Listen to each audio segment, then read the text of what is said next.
Hello, I am Jamie, and today I'm going to make an adventure scenario for Artifacts and Adventure Modern Day Treasure Hunters, which is my new game, which you can get for free in the links below. And this is actually the adventure that I'm going to play test in just a couple of days. So I'm doing it all live before your eyes. Here is the sweet cover art. Feast your eyes upon it. Now, there are a lot of ways to do this. I just feel like starting with villain. So scrolling down to page 25 in the PDF. Now, in the future, the page numbers might change, but there is an index. So I'm going to start with the obstacle. What's this villain look? I've got 3 and 3. Now, Artifacts and Adventure uses a series of D66 tables where you roll 2 6-sided dice, with 1 as the tens place and 1 as the ones place. Here we have 33. So gaunt or skeletal. Anytime there's more than one result, you can either roll for it, pick your favorite, or kind of go with both. I think I'm going to roll for it. So 1 to 3 is gaunt, 4 to 6 is skeletal. 2, gaunt. So he is gaunt, or she. Now their personality. 2, 1. Charming, gaunt, and charming, like me. And if you want to, you can always roll on the personality table twice to kind of flesh them out a little bit. 6, 3. Sneaky. Ooh, charming and sneaky, like my typos. And now that I think about it, I'm going to roll twice on the appearance table. 44. Immaculate or muddy. Opposites. Tiebreaker goes to immaculate. So they are immaculate, gaunt, charming, and sneaky. I'm starting to get an idea of what this person is like, but let's go to the profession. 34. A farmer. Okay. Farmers make for interesting villains. I think I'm going to re-roll because I don't want to have a villainous farmer. You can always re-roll. No one is stopping you. I made the game. I say it is so. 56, we have a smuggler or spy. Now, I think a charming and sneaky spy works for me. So, a spy. Now, as a spy, maybe they have like a cover story. In that case, you could use farmer, or you could just roll again. 1, 2, 12. Archaeologist. A spy who's pretending to be an archaeologist. I think I'm just going to leave it at spy. All right. So, the villain is an immaculate, gaunt, charming, sneaky spy. I like it. Now on page 21, I have the fill in the blank scenario design template, which you can just copy over here, which I should have done too big. And this kind of just gives you an idea of how to glance at the adventure and get a quick summary of what'll happen. Now in Artifacts and Adventure, arguably the most important step is the goal, which is often the artifact itself, but you can always tie the artifact into a character to make it more personal. It's usually good when there's some kind of personal tie to the party members. Oftentimes, the artifact will need to be retrieved because a friend of theirs needs it, an old colleague, a distant relative, somebody gets in trouble, somebody needs them, and as treasure hunters, you are the folks to call. So let's head on over to page 27 with some more cool art. Now, artifacts or relics of treasure can be broken down into 3 things. The form, or what they look like, and what are they made out of. History or historical connections, because as a treasure hunting game, it's nice to be able to tell everyone, hey, this is the cool backstory to this object. It's not just a pile of gold you're after. It's some, pirate's legendary cursed treasure that, well, we'll get there in a minute. And then the power is what a legendary power it's rumored to possess. Some people are going to want to run reality-based games. Some people are going to get silly with it. In my last playtest game, one of the players successfully fell in love with water and they got married. Usually, though, for this type of story, it begins grounded in the real world and then eventually gets into the supernatural. Uh, Indiana Jones, Uncharted. That's how these games and movies usually go. The legends often turn out to be true. That's totally optional. I like the supernatural though, so I'm definitely going to apply a power. So first we roll up an object to see what kind of an object this is. Now if you look up here, you see before each object there's a 1, a 2, a 3, a 4, and a 5, and a 6. That's to make it easier if you can't decide which object table to roll on. And I've kind of roughly separated the objects into 3 categories. You got warfare, which is, armor, siege engines, weapons. I've got mundane, and I've got art or decoration, which is basically everything that doesn't have a practical use. I've just defined art. Okay, so let's give it a roll here. And I've got 4. So we're looking for a mundane object. Now those are fun because it gives you something that like you wouldn't look twice at, but it holds the secret power. 66, a throne. Dang. Once you have your object, you can roll on a couple of other tables. There's a material table to see what the object is made out of, and a descriptor table to just add like a nice little tagline to it. So first of all, I think I'm going to do both, actually. So we got material. What is the throne made out of? 41. Leather. Okay. It sounds swanky. The throne of leather, forged in the 1970s. And now for the descriptor, 44. Obscene leather throat. Okay. Oh dear God. All right. I'm just gonna let that sit for a while. How about a location? Oh, excuse me. We need a power. We have an obscene leather throne, but what is it said to do? Why do people care? What are the legends? 41. Good fortune. So by default, the assumed time frame is ancient history, right? What does Lara Croft go after? What does Indiana Jones go after? What does Nathan Drake go after? Old things. But a part of me does love more recent history, especially when it comes to objects. I have a huge soft spot for like cursed object stories. Things like The Ring, John Carpenter's cigarette burns. We're getting drastically off topic here. The point is, I am considering, what if this artifact is no more than, say, 90 years old? What if it is some kind of a producer's chair or something like some businessman kind of a deal? And or go back a few hundred years, Victorian age. What makes it obscene though? It could be obscene wealth. Ooh. Okay, what if it's like a double-edged sword? What if it's like a double-edged sword where you've got like this like nice Victorian, like a fine gentleman club's smoking jacket kind of a deal, like the brass buttons and the leather. And whoever owns this chair, like this like opulent throne of a lazy boy, whoever owns it finds themselves awash in good fortune. Their business ventures cannot be beat. They make all the right investments. But the double-edged sword is that, it makes people hate you. It is the classic tale of the lottery winner whose life winds up worse than before they won the lottery. It ruins you. Which I think is a interpretation of obscene that I'm a little bit more comfortable taking, at least today. Public video. So let's just go with that. We have a fancy gentleman club type smoking jacket, fancy old newspaper. The fancy old newspaper.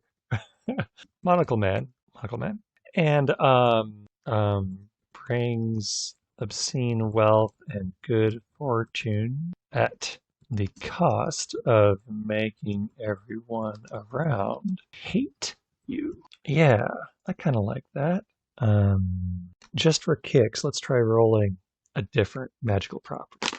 40. I swear this. I need a new six-sided dice. I'm getting nothing but 40s tonight. 45. Make the owner invincible. That is another Another idea? Well, anyway, I do kind of like the obscene good fortune throw another chair. Plus, this is going to be the first time that I run this particular group of players through Artifacts and Adventure, and I think it might be kind of interesting to, instead of like probably they expect the traditional Indiana Jones jungle temple situation. So it might be kind of interesting to be like, no, this is going to take place in the last 100 or 200 years. They'll be, probably combing through antique shops, searching for the chair.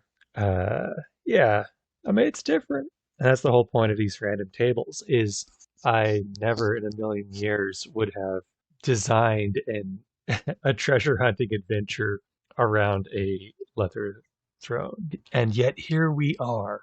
All right. I think it's time for some locations. So, historical cities. This is one of the tables I spent the most time on. Each city was carefully selected to be geographically diverse and like specifically because so many major cities throughout the world tend to be, of course, situated along coastlines. And so, if you name off like the first 10 cities you can think of in Europe or whatever, you might be surprised to see how close they are. And so, what I was trying to do is spread them out a little bit. Another goal was to try and make sure that these cities were chosen for their history. For instance, I personally would have wanted to go with Los Angeles because, like I mentioned, I kind of like the idea of more recent history, and I would love to run some adventures in Hollywood. That being said, San Francisco has way more. It was like the gold rush, right? It was I don't know. It's got way more interesting history than Los Angeles, at least going further back. So I went with San Francisco. This table, though, is do not respect this table. This was thrown together in 2 days by a sleep-deprived writer with a very poor grasp of geography. And with that said, let's roll. Okay, we've got four because all this dice rolled is fours. 41.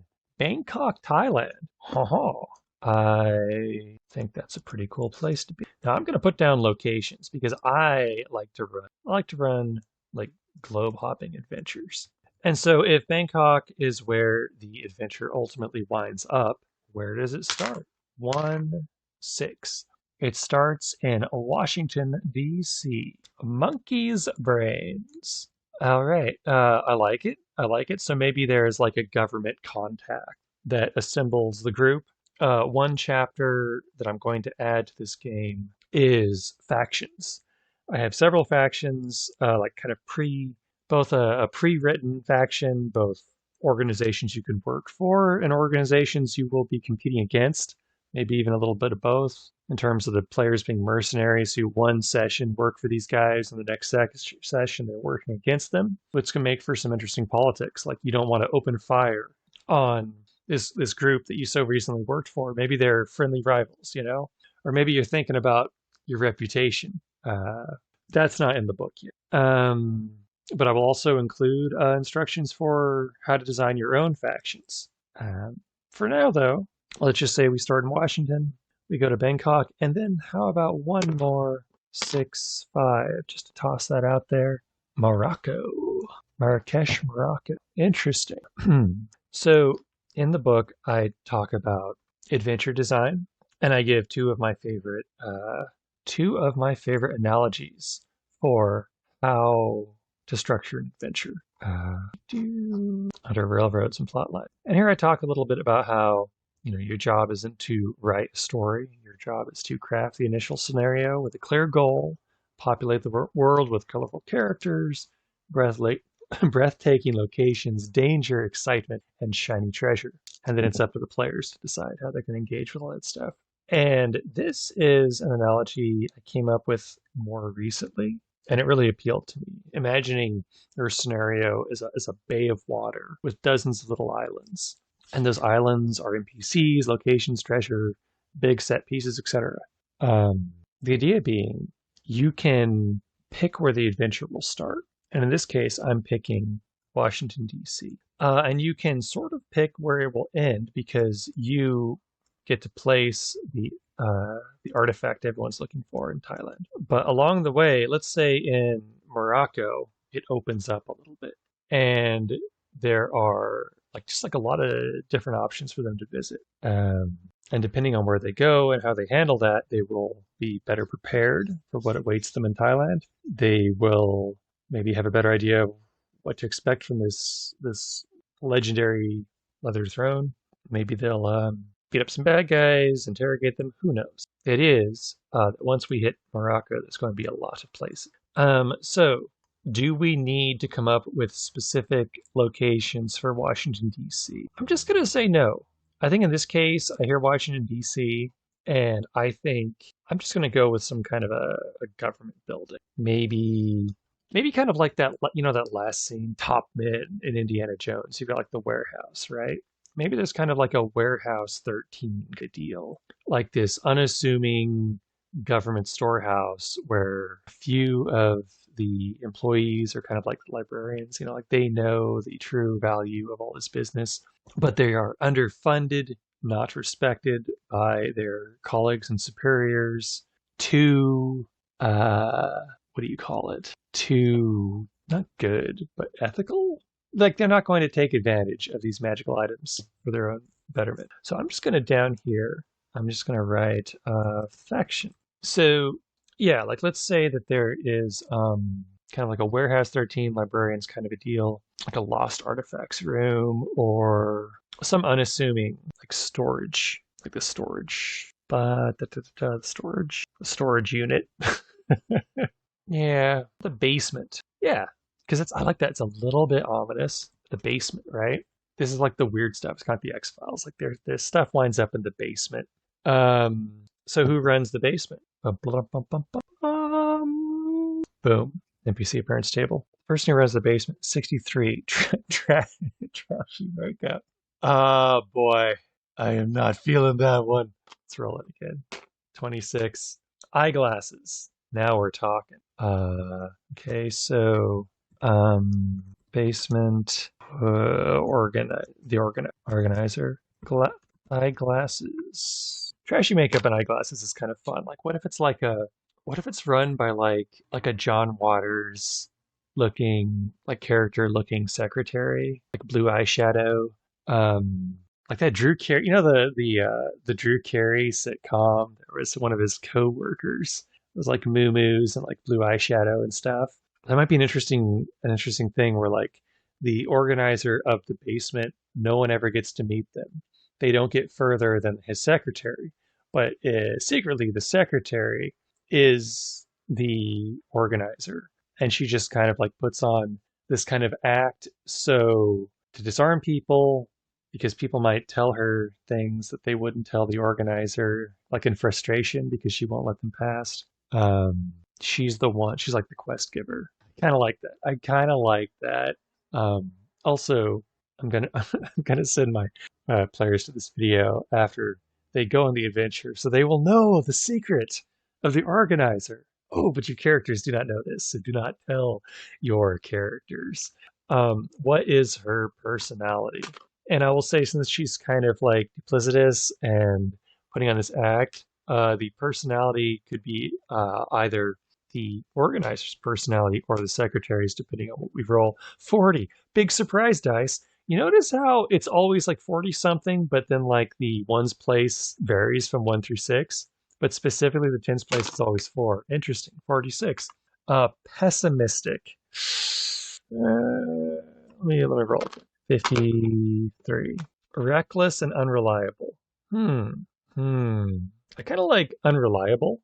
What if she's like a Pearl Forrester, like Midwestern, ooh, don't you know, kind of like a Milwaukee gal, Minnesotan, and like people will like schedule meetings with the organizer, and she's like, I lost it. Ooh, dear.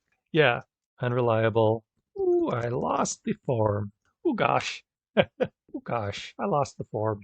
So yeah, it is impossible to navigate the red tape of the basement. And anyone who's been there long enough will start to realize that All roads of red tape lead to the secretary, secretly pulling the strings.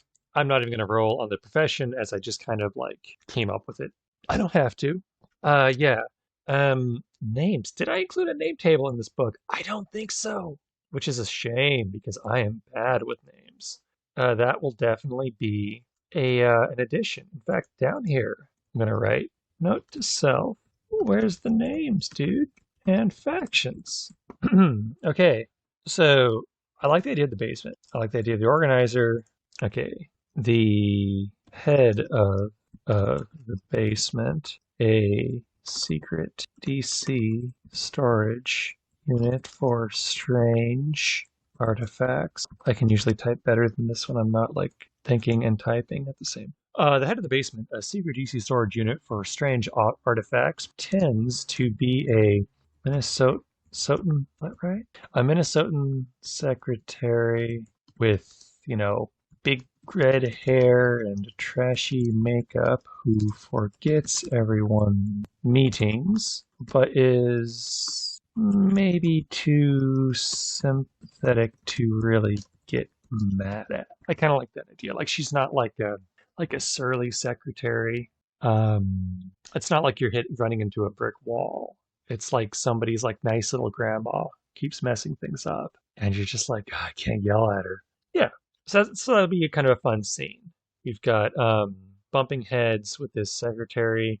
I would say that probably the treasure hunters have all heard of the basement. This is common knowledge among treasure hunters, if not the general public, but everyone here is in the biz. In Artifacts and Adventure, you are all assumed to be competent treasure hunters, or at least like the sidekicks of competent treasure hunters. So yeah, I think that works. So scene one. Let's see here. I'm gonna say that scene one. The as Mike Shea calls it, the strong start. The treasure hunters are summoned to the basement. They're tasked with retrieving a noteworthy. Why can't I spell leather recliner? Is it a recliner? I'm gonna say no because I keep thinking of like the image of like the gentleman 1800s smoking club kind of a deal, and like those you'd have an ottoman, but it wouldn't recline. It's not like a lazy boy chair. It passed from one wealthy owner to the next and somehow wound up parts unknown. Now, you could either give them three possible leads here, or tell them to go somewhere and maybe let them like look for clues however they want, be it, meeting up with old contacts, interrogating people, maybe like visiting antique shops, that kind of thing. Like it's good to think of clues as being kind of like decentralized. So it doesn't really matter how or where the party gets the information. If they do a good job and the dice go well for them, they'll get it from whichever method they pick, but the information might change depending on who. So, for example, let's say this is their strong start.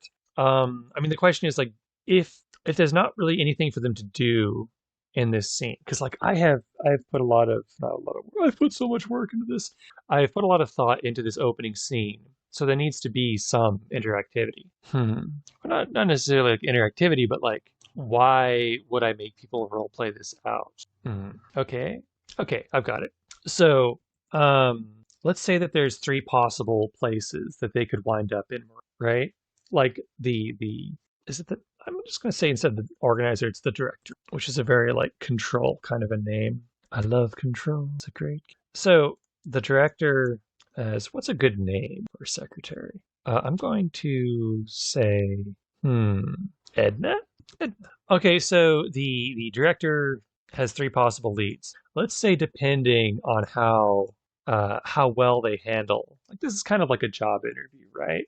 These aren't the only treasure hunters. And if they really biff this scene, if they're rude to the director, maybe she sends them to the most dangerous location first. That's kind of mean, but these treasure hunters are essentially mercs, right? Hmm. Yeah.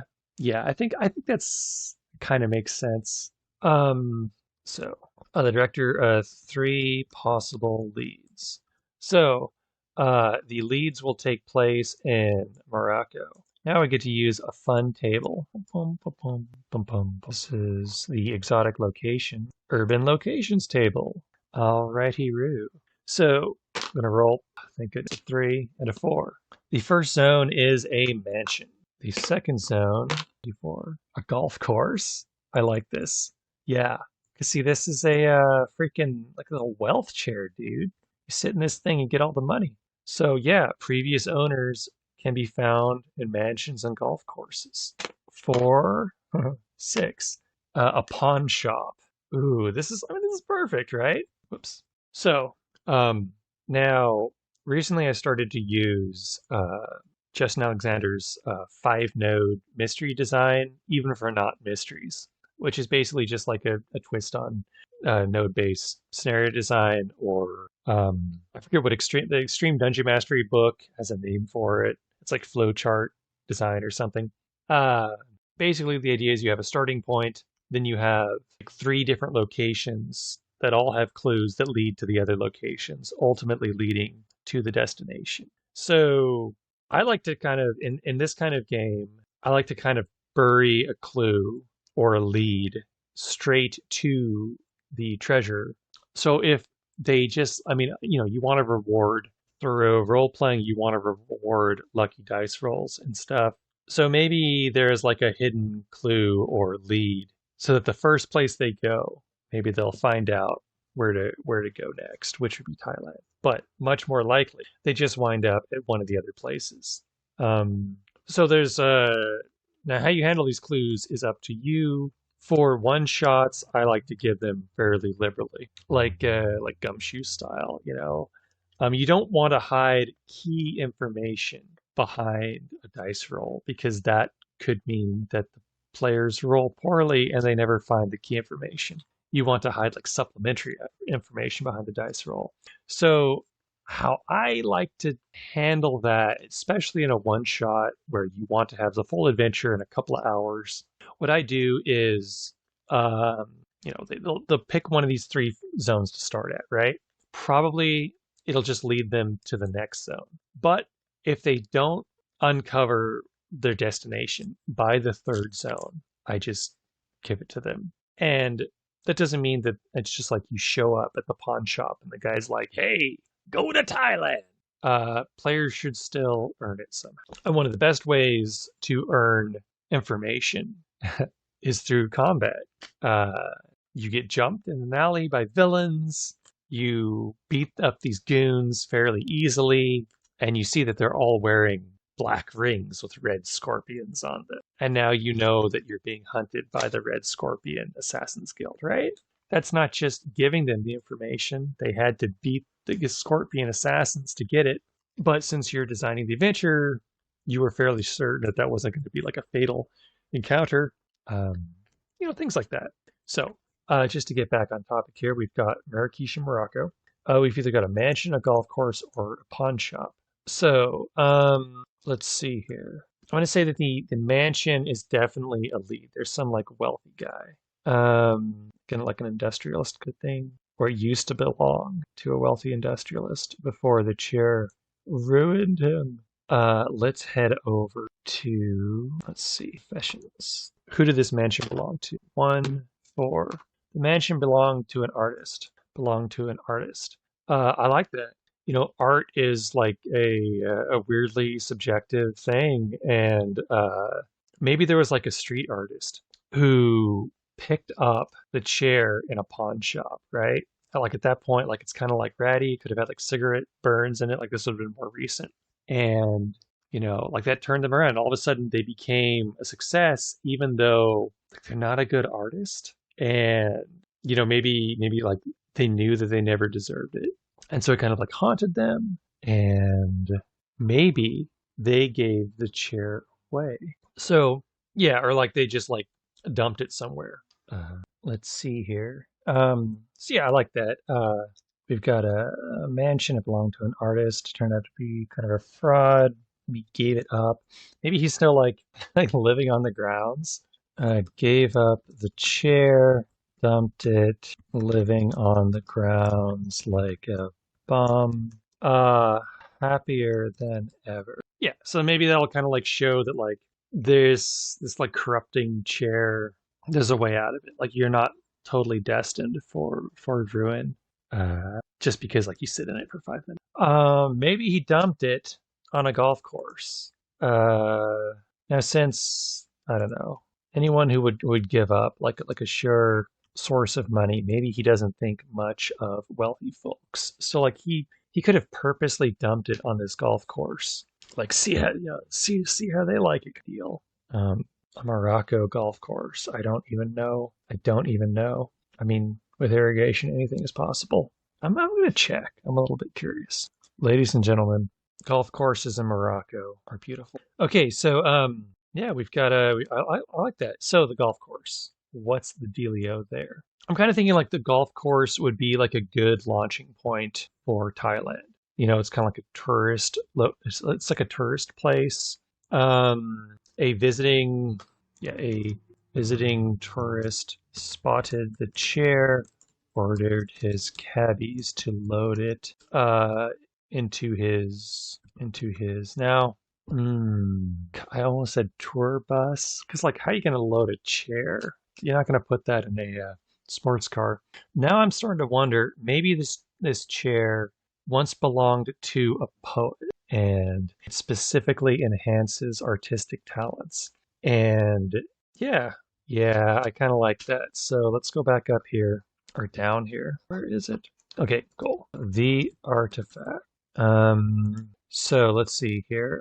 It belonged to a poet. Maybe he was like a an English lord who found success after he found it on some like I kind of like to make its origin a mystery. Finding it in an antique shop. Yeah, yeah. Died shortly after. Died shortly after when a rival poisoned his tea. There we go. Okay. Now, these three scenes, I'm not seeing a lot of action, right? The mansion, I don't know, not really. One idea would be that the mansion is kind of like an environmental hazard. Maybe it is like truly wretched and ruined and worn down and will require some roles to find the guy who not only is living on the grounds, but is like up in the attic. And so it's kind of like a money pit scenario. Yeah, I kind of like that idea. Mansion is ruined. A real money pit scenario. Now, if you haven't seen Money Pit, it's a great old comedy with Tom Hanks back when he did comedies, and it's about some folks who Shelley Long and Tom Hanks buy a mansion like on a whim, and it turns out to just be like a complete nightmare. The floors cave in, and the staircase falls apart. So like maybe the mansion was a money pit. Yeah, the artist bought it with his newfound wealth. It ruined him. The constant the leaking roof hit his paintings, etc. He now lives attic, happily painting. Let's see here on cardboard or something like that. Or painting over reclaimed canvas. Getting to the attic will require a bit of agility. Yeah. So like, a hazard, like they start to climb the stairs collapse, they go to turn on a light, they get shocked. There could be like a strength check. So let's throw in a few hazards here. Hazards. Turn on the light switch. A brawny 5 challenge not to get shocked. Climb stairs, collapse. Agile 5 not to, go down with them. And this is sort of what later in the PDF I cover environmental puzzles. Um, you know, uh, just making it difficult for the players to reach where they want to go, and then you let them figure out how to get there. Essentially, they're solving the challenge on their own by coming up with a solution. As long as it makes sense, you have them roll for it. It's not your job to figure out how they're going to get up there, though. Like, let's say they fail the Agile 5 challenge. How are they going to reach the attic? Well, they can figure it out. Maybe they climb the trellis on the outside. Maybe they go looking for a ladder, which could be like a cunning check or something. Uh, as long as they're told by, let's see here. If I would say that if the mansion is like the first place that they try, you could give them like a clue that the artist is up there, right? Can be seen from the grounds. Painting in the attic window. Yeah, so you can just like tell them when they show up to the mansion. It looks deserted, but you see a shadowy figure up in the attic. There's your clue, there's your lead, go get him. So what's this artist going to tell them? He could tell them that he got the chair from the pawn shop and that maybe the owner there knows where it came from. And he can tell them that he dumped it off at a golf course. Likely the party won't go to the pawn shop, I would say. Unless, but you never know. If you have an inquisitive player, they might want to find out the origin of this chair. So that's what I was talking about earlier with the 5 node mystery, is that you just imagine, 5 islands in the bay. And like one is the starting point and one is the ending point. And then you have 3 islands all in a row. And these islands lead to each other via clues and hints. So I think that's enough. Um, we can flesh out the artist's personality here. 1, 2. He is dignified. Okay, I like that. So I'm gonna make a quick list of NPCs here. Okay, so the artist, dignified hobo. And I say in the PDF that a great way to convey an NPC's personality is you just try to get it down to 2 words. And I think like dignified hobo says so much. He's not a hobo. He used to be a wealthy artist, but like he's obviously like living in this ruined mansion. But to him, he is wealthier now than when he had all the money in the world because he is back to being a true artist. Yeah, dignified hobo. He lives in a dilapidated mansion, happily painting for no one but himself in the attic. Yeah. Does he need a name? Sure he does. We could go with Francois. Okay. We also have, was it Enid? Edna, kind of like Enid. Enid, the secretary. Kea reading says on a turned nose. Big poofy red hair with a hairband. Lots and lots of blue eyeshadow. Unreliable, forgetful, kind. Yeah. We also have the villain, who I really haven't fleshed out here. He is immaculate, gaunt, charming, sneaky, and a spy. So I would say that this villain used to work for the basement. Maybe he was a spy who was sent in there to get a hold of leads, right? Like smuggling an object out of the basement is impossible, but you can maybe go through like their lost case or their case files. Immaculate, gaunt, charming, sneaky spy. What would be a good name for the villain? I think something like, ordinary. So common names of best. I'm just looking up some Midwestern baby names. Liam, Theodore, Benjamin, Oliver. Kind of like Oliver, which is surprisingly the #1 name. That kid Oliver 2020. I mean, I'm not putting you down. I'm surprised. I think it's a cool name. But it'd be like if Thaddeus was #1. I'd be like, okay, that's cool. So Oliver. Last name. Give me some surnames, internet. This is, I'm sure, fascinating to listen to, by the way. This is why you tune into YouTube, folks. to listen to someone off screen, look up names on the internet. I will be cutting this out of the video. Okay, thanks to name-generator.org.uk, we have some names here. Jenkins, Oliver Jenkins, Oliver Morgan, Oliver Cohen, Oliver Thornton, Oliver Sutton, Oliver Bladen, Oliver Trent. Cool. Trent. That name just hits you right in the gob. Okay. Spy who infiltrated the basement to raid their case files. Yeah, and so does the director Enid tell people about Oliver Trenton? I'd say yeah. She says be careful out there. One of our ex workers is also after this thing, and he's got a head start on you.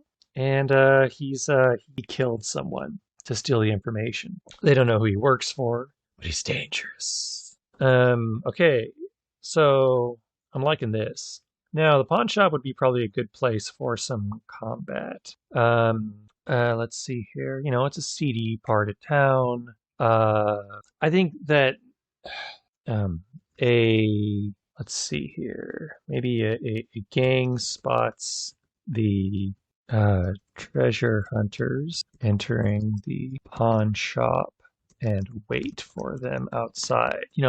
Do they know about the treasure hunters? Have they been paid by Oliver Trenton? Maybe. Maybe they just see a bunch of obvious tourists head into a pawn shop and picking up some things, and they want those things. Who knows? Let's see here. I do kind of like the idea of these guys being paid off by Oliver Trent. Maybe they aren't necessarily like a gang and like the we're gonna mug you deal. Maybe they're more like, hired goons. Yeah, because this combat encounter should lead somewhere.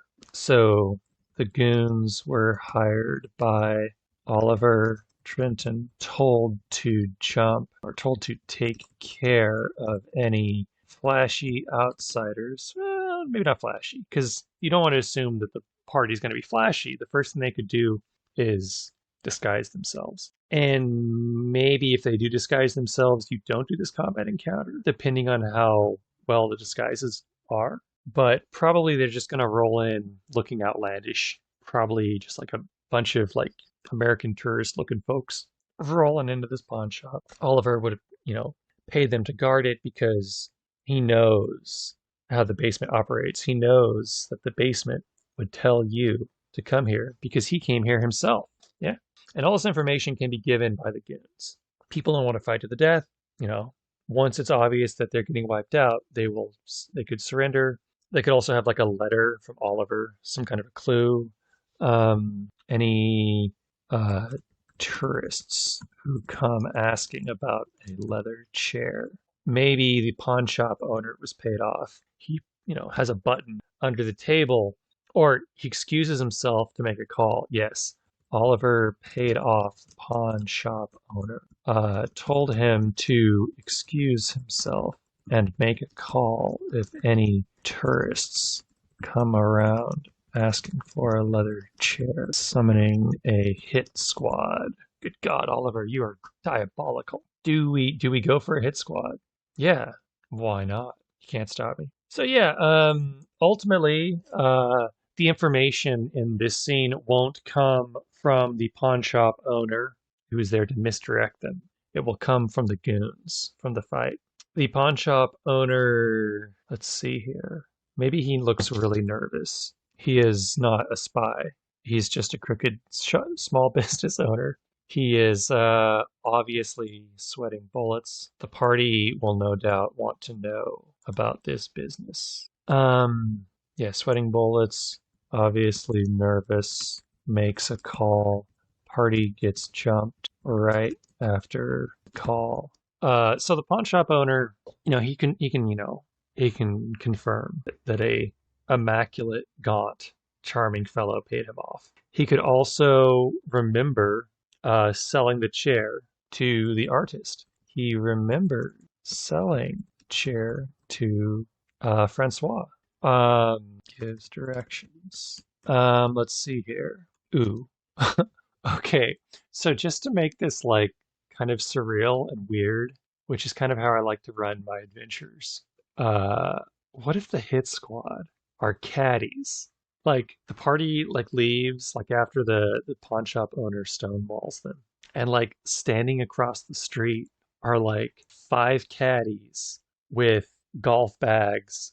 Ooh, no, a golf cart pulls up and like five caddies get out who like clown cart. Yes, okay. A golf cart pulls up, five caddies clown car it. They jump out. Some clubs as swords, others. I don't know if Morocco has strict gun control laws. I kind of like the clubs as swords. Yeah, they charge. Beautiful. Uh, so like I like to do like things in parentheses for my personal notes for like things that like you don't notice right away. It's like golf cart signage points to, I'll need a name for this golf course. Now let me just look so I don't, let me just look at like what Moroccan golf courses are named. We've got, okay, so like Golf Club, Les Dunes, the Red Course. So it's like a mixture of, I'm guessing Moroccan and like American, excuse me, American English, Moroccan and English names. Club.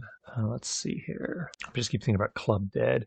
I don't know, folks. It doesn't matter. Here's a tip. If you're stumped for a name, just look around your room for anything. Literally anything. Baby Yoda. Hello. Yeah, so Yoda looks kind of like a frog.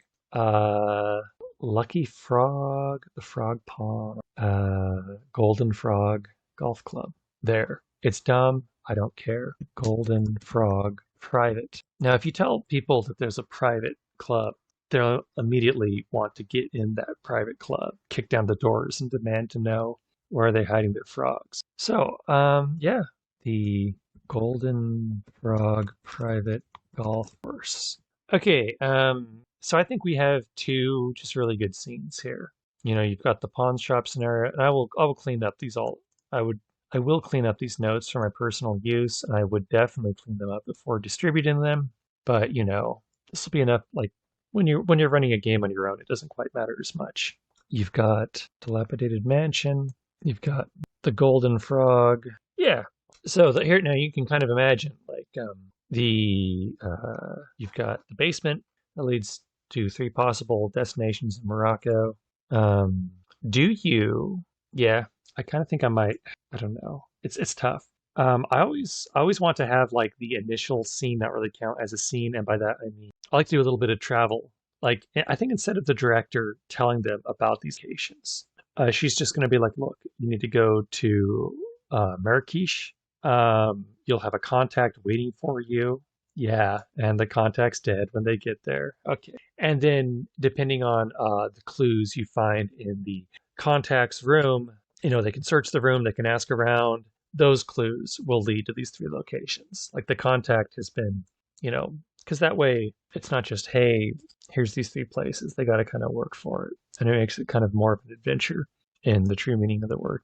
All right, the pawn shop. What is the name of the pawn shop? Looking around my room, the broken lamp pawn shop. Or lantern. Okay, let's say though that they go to the pawn shop of the golf club first. Well, let's see. The golf goons. This is probably where the golf goons are initially occupying. So I could just put hazard or the golf goon, the caddy hit squad. See below. Below. You really don't want to have like a whole ton of combat. I would say. But like you know, this way it's like the cabbies could catch wind that the newcomers are asking questions, and they kind of like lead you off into oh, like a sand dune. Oh, that'd be kind of funny. Or not like a sand dune, but like a sand trap. Um, Lead the hunters to an obscure but a isolated sand trap. Tell them the chair is buried in the sand, which is a weird thing to tell. They could say, say a customer reported seeing someone suspicious burying something in the sand. Now, what's kind of nice about this is like, you know, if you're into treasure hunting, something being buried in the sand is hard to resist, right? You know, your archaeologists are just gonna dive into that bad boy.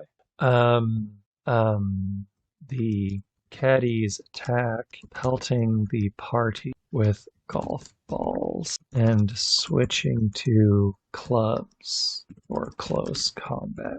Now, how can this encounter lead to the information about the tour bus? Well, let's see. You don't want to have that information locked behind just the caddy hit squad in case they had already been, like if you start at the broken pawn shop and the players beat up these guys and then they get here, I would say the clue needs to be located on the golden golf course. So I'd say a manager knows this. But sort of the manager is sort of like not necessarily like locked behind the combat encounter, just like if the caddies are still conscious, they will do this sand trap, right? And then maybe like the manager could wander over after the combat and be like, "What the hell is going on?" You know? Yeah. So and then what's the manager of this golf clubs? What's he like? 52. He's a professional, yeah. And his appearance is high cheekbones, 40, of course, 40, 46 and a mustache. So back down to NPCs. Bones, mustache, professional. Knows the chair was taken by its current owner to Thailand. So yeah, so like if they were to, like, let's say they get to Morocco, they decide to check out the golf club first. They beat up the goons and they speak to the manager and he says, yeah, it's in Thailand. That's okay. You know, making the right decisions or getting the lucky decisions should be rewarded. I usually like to sort of overbook content for later. So like if they get to Thailand, there'll be more encounters there if I need them. Okay, so I think Morocco's pretty much done with. The manager knows what became of the chair. It was picked up by a rock star loaded on their tour bus and taken. But so rather than like load up on like if then statements, it's better just to know what people want, right? So I don't have to be like, if the party tries to talk to the manager, this will happen, and if this will happen, and that'll happen. What you have to do is just know that the caddy hit squad is ordered to keep the hunters away from the manager, right? So I'll just give them an entry down here, the caddy hit squad. I do have like the laws of NPCs I can go to kind of flesh out all these characters too. But right now I'm just kind of jotting everything down. They want to prevent the hunters from learning where the chair wound up. Yeah. So like you can just use that information to be like, okay, if this golf course is crawling with a hit squad who are posing as cabbies and they see the good guys show up to talk to the manager before the party gets a chance to talk to the manager, these caddies will like intervene and be like, hey, we've seen the manager burying something weird out here. They could even pretend to work for the basement or just like casually mention it. However, whatever makes the most sense to you. Just knowing what an NPC want cuts down a lot on like worrying about like if then kind of statements. All right, so you can kind of see here now. A much more simple quest would just be they must travel to Thailand and retrieve the leather chair while dealing with the spy. Oh, a deadline. Now this is important.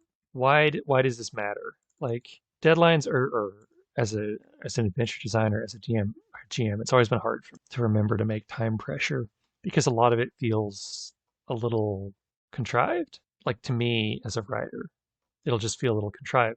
But you have to remember that contrived time pressure is just, it's accepted by the audience. And that's not a bad thing. It's just people are used to it. Like almost every story has a deadline, right? Whether it's a rom-com where the boyfriend's going to fly off in a jet at the end of the movie, so the girlfriend has to like drive and stop him, or it's the asteroid's hurtling towards the planet. We've got 2 weeks to deal with it. Whatever. There's always some element of time. Happy Gilmore. Name your story. So just remember, like, the players aren't going to like try and like pick apart these deadlines, but they are going to appreciate them because giving a sense of urgency makes everything more interesting. And it means that, you can't just sit around hanging out in Morocco on the golf course. Like, no, you can't play a few rounds of golf. We need to get the chair before. Now, I don't have a proper table of deadlines. That's another thing I'm thinking of doing. Let me add it to the old to-do list. But I do have a few examples here. None of these really apply, I think, to the story that we've kind of come up with so far, but they do give some ideas. Why is it important, this chair? This person who's taken it to Thailand, what are they going to do with it? What could an artist do with it? Well, that is a tough one. This is my art, and it is deadly. Oh, wait, this is my art and is dangerous. Do you think I want to die like this? What is the ticking timer? Okay, maybe it wasn't a rock star who took it. Okay, I think no, maybe it was. Okay, this is silly, but like hear me out. Does Thailand have elections? I don't think so. I think they have a king. No, maybe they do. Yeah, a Thai general election. There is yeah, yeah. They got a House of Representatives. What am I talking about? I think I'm just gonna edit out. So, let's say there's an important election upcoming in Thailand. Maybe the person who has this chair is going to use their art to influence an election and get someone horrible elected to a prominent position in Thailand, right? They're just going to like meme their way with like weird jokey songs, and it's just going to completely destabilize the country. Um, they could even be running themselves. Oh, yeah, kind of like those like in Britain they have those joke candidates, like the dude with the helmet. I don't know if you've seen the videos, you know what I'm talking about. He's like this big Darth Vader guy, and they're like, it's like the Dread Pirate Roberts, where like this guy's been going for 30 years and they keep passing the mantle to new people. So it's like a joke candidate, kind of like that one Black Mirror episode, and they're going to win some prominent position. They were like a minor, maybe like a minor satirist or something, or I think more than satirist. I like the idea of it being kind of like punk rock, like apolitical, now running for office, like an anarchist kind of a person, right? Like this isn't like some calculated plan. This is someone who just was like vacationing on this golf course. They're the type of like random rocker who'll just be like, yeah, let's take this chair. Like, let's take a salvage chair. Like, if they don't know about the power, why the hell would they take the chair, right? That's not like a normal like rich guy thing to do. But like this guy's got money. Maybe he came from like a wealthy family. He's like a punky rock star who was vacationing. Okay, the rock star. The rock star. A punky rock star was vacationing, found the chair, took it on a whim, found untold fame afterwards, using it to catapult themselves into politics purely to destroy the system from within, and destabilize the country. So the idea is we need to get this chair away from this person before the election. It's weird. It's a weird thing to have to do, I admit. Again, beauty of random tables. All right. It's gonna be a lot of information. So yeah. Now, so they wouldn't have been told all this. They wouldn't have been told all this to begin with because no one knows where the chair is. Like if the director knew that the chair was in Thailand and about to be used to rig an election with silly songs, then they would have just said go to Thailand. So I think they're contacted somehow. I mean, are you going to fly to Morocco on your own dime, or are you going to, the director could either contact them, call them, maybe the party calls. Either way, like the director will be keeping call. So there's a scene where like the director kind of fills them in on like what's going on. Like this makes sense. We've had some reports that there's this person like rocking their way into the upper echelons of politics in Thailand. God, this is so goofy. You need to stop them. This is very Zoolander all of a sudden. That's okay. I will take a quick sip of water. All right, on second having just done a little Wikipedia of Thailand's political state, and I'm thinking instead of him trying to be an actual elected official, he's just going to try and like do like concerts to create anarchy and destabilize the system. Yeah. Well, okay. He's growing in influence among the youth. Plans to hold a huge concert with potentially dire consequences. It's okay. It's okay. Yeah, like he's, maybe this chair almost like gives him like the power to like hypnotize people and cause riots and stuff. And I think like it being all for a laugh makes him a better, like the rock star isn't like the villain of the piece. You know, I don't know. I'm a little bit wary like doing like a political riot storyline. Plus, it seems to me that like if you present players with a conflict between a rock star who connects with youths and a a government, uh, they're probably gonna side with the rock star. So, new deadline. The new deadline is that Oliver Trenton is going to get the chair. He's currently in Thailand. He is planning like a heist to hit the rock star's mansion. The rock star has a um, the rock star has plenty of resources to defend himself. And maybe Oliver is just kind of like biding his time, things like that. So the deadline is before. Yeah, I like that better. Always realize when your villains are so cool, the party's just going to side with them. Okay, so I think all we're lacking now is like the final scene, which is the adventure site location, possibly the most important part. I would like there to be some wilderness involved. We need some exotic locations over here. Now, we've already been to some historic cities, but let's say that there is a wilderness retreat, that this, some kind of like cool Thailand location. Maybe the rock star has used his newfound fame to build himself like a mansion in the jungle or something like that. Now, if you're trying to come up with like a real location, you can hop over to Google, Wikipedia. You can look up like I like to type in like tourist destination, that kind of thing. Famous hotels of Thailand, things like that could give you some ideas. It doesn't have to be a real place. It could just be inspired by a place. But just for some ideas, let's start rolling on the wilderness table here. 34. A hollow tree. 13. An ancient village or ruins. Ancient village ruins. I kind of like that.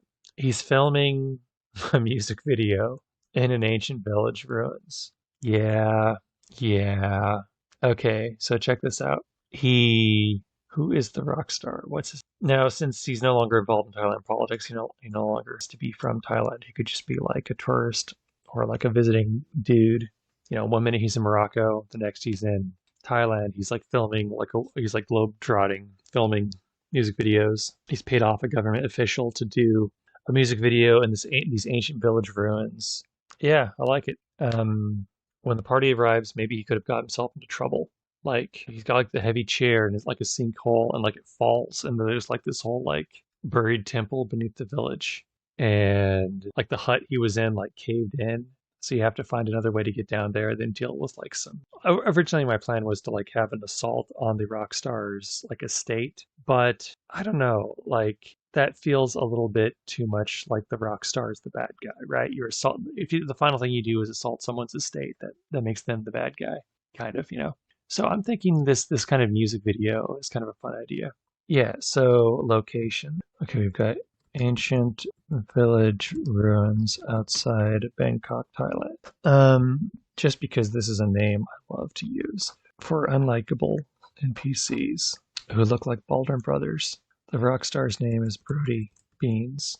Brody Beans is not popular in the West so much, but he plays Western rock in foreign countries and they still like. Okay, da, da, da, da. Brody Beans' entourage set up for a music video. Brody sat in the heavy leather chair of a hut, and it collapsed, and the floor collapsed, dropping him into ancient ruins and sealing shut with debris. Yeah, so like, the party could arrive like shortly. The treasure hunters could arrive shortly after this happened. Like everyone's freaked out.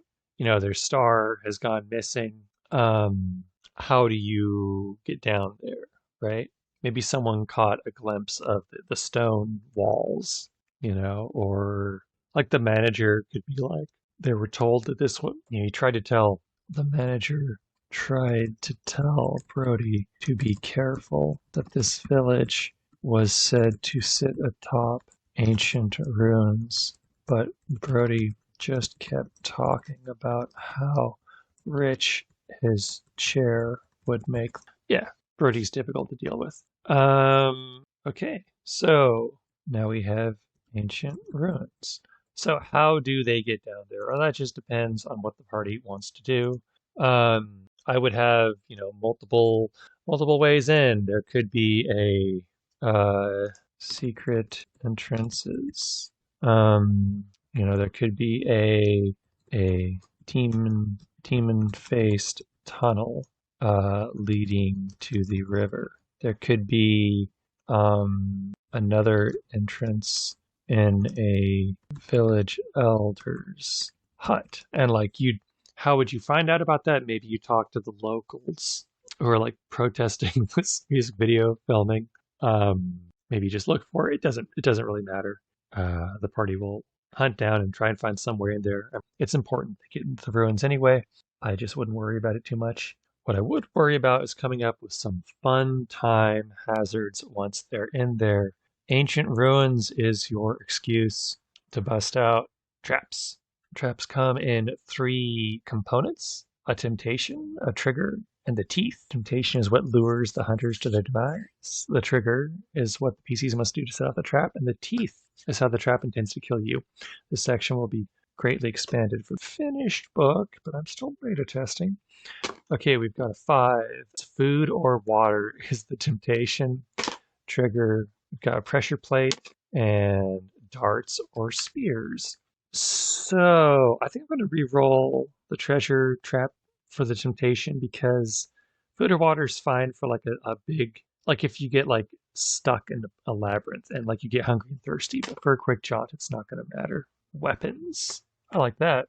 So trap, a golden spear hangs from a chain in the center of the room. No, a golden ornate golden spear is displayed on the wall. So with traps, you want to give people an indication that they're walking a trap. So maybe, yeah, okay. So the walls are lined with spears at a 45-degree angle. And that between these rows of spears, a golden spear hangs from a chain display, hangs from the ceiling. So how this room works is if you go around the golden spear, like if you specify that you're like sticking towards the spears as you walk through this room, you'll be fine. But if you walk down the center of the room or go anywhere near the golden spear, then all the spears will shoot out. And we'll just say this is an Agile 6. I'll do Agile 5 challenge not to get hit. And of course, if you get hit, you lose a point of resolve.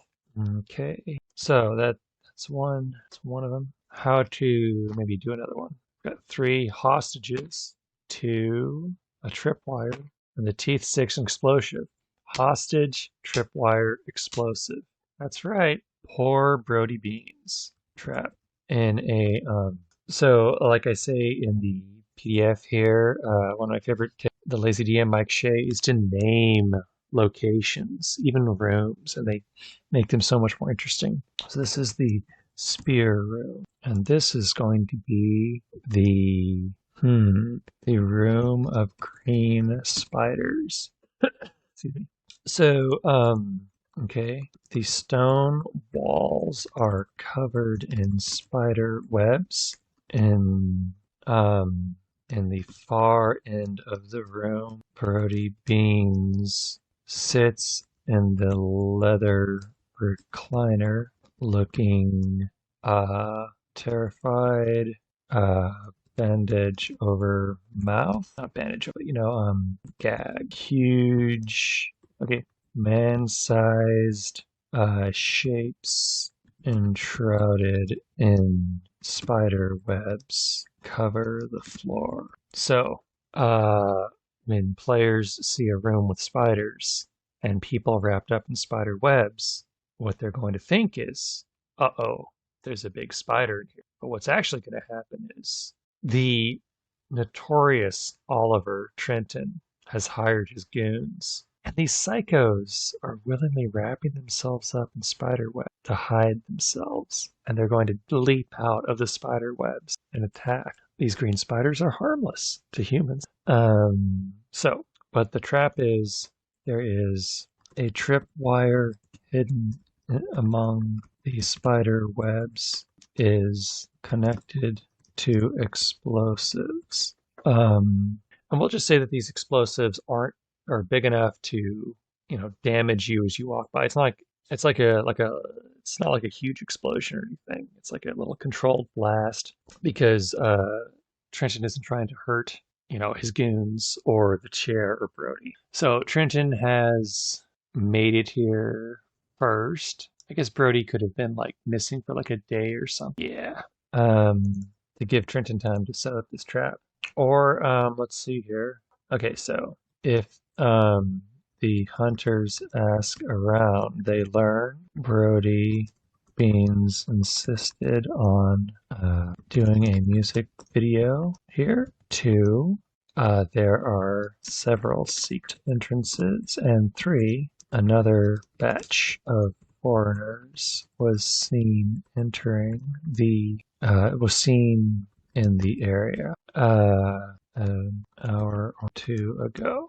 Yeah. So let's just say that Trenton had made it to the room of green spiders, and then he heard the party approaching, and so like they quickly rig up these explosions, hide in the spider webs, and then just combat. Trenton and his goons burst from the spider webs and open fire on these. And I think that's good. I've been recording for now a couple of hours, and I'm sure my voice shows. This isn't everything you need, but it's everything I will need to run this. And I hope this gives you a good idea of how kind of loosey-goosey an Artifacts Adventure scenario can be. There's not a lot of like calls for the various challenge types in here. In Artifacts Adventure, the default challenge rating is 5. You will rarely go up to 6 or 4. Play it by ear. The only thing really to decide is what the party doing is what the treasure hunter attempting. Does it make sense that they just do it? Then just let them do it.